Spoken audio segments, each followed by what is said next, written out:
Hi, this is John from Bearable Traders, and I want to discuss my best and worst trade for 7 July 2021. As always, if you could like this video, hit the subscribe button or hit the alert bell. That would be Ochin Karoshi. My worst trade today was on Facebook. This was a high day break trade where the high day was 355.55. Volume at entry was 700,000 shares, and the RVol was 70%. This is an early high day attempt here, not quite even, almost 5 minutes after the open, but just short of that. So a bit of a rule break for me there. And what pulled me into this is I like to trade high day breaks over the pre-market high, and that's this magenta dotted line here, the pre-market high.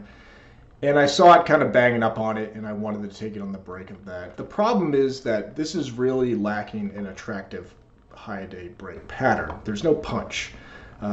Instead, we're range bound here between 355.45, the pre-market high thereabouts, and the R3 Camarilla pivot around 354.76. So when is it going to break? That's the problem, and I'm trying to base it here on the 1 minute volume increasing.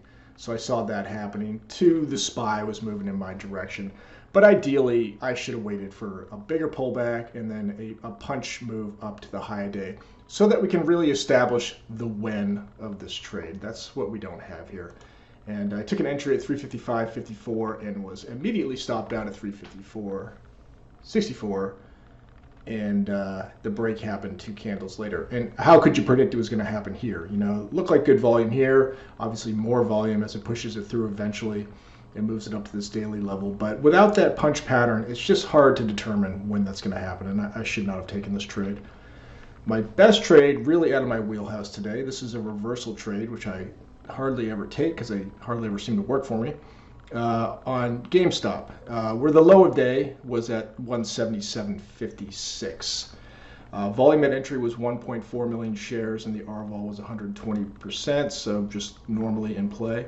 GameStop sold off very clearly below the 200 a day. That's been a key psychological level in the daily chart. It's had a lot of price above 200, below. It's kind of held there. And this is the first. It's sold off into the 190s before. It's sold off as low as like 193 on the daily.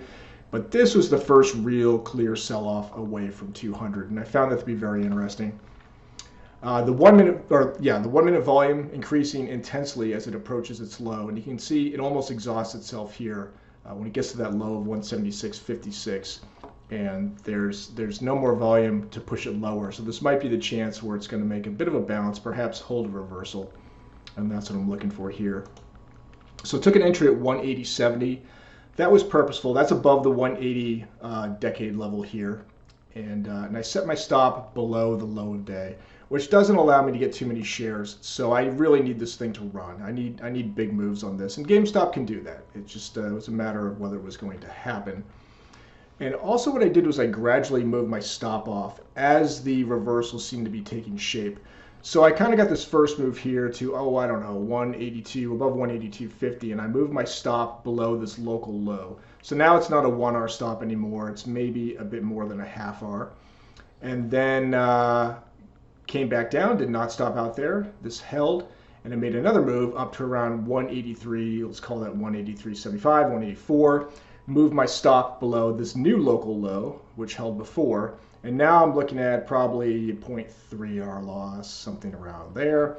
And then it came back down again, did not stop out. And then I got my first move for a partial. I wanted to get above 185, above VWAP, above 185, something on the pop here, or at least close to 185, but I actually got above it. So I got a partial at 185.83. And if you look on this actually this is a 15-minute chart. This is the 185.83 partial, and I got another one at 190.18. And I'm currently still in the trade with a range order set for either getting all out at 195 or getting out at 180.99, which is just below the dollar level of 181. And a little bit above my 180.70 entry, so hopefully it accounts for some of the slippage, which I'm likely to see on GameStop. So we'll see how this works out. But thanks for watching. If you want to drop a comment below, would be much appreciated. And I will talk to you guys next time. Bye-bye.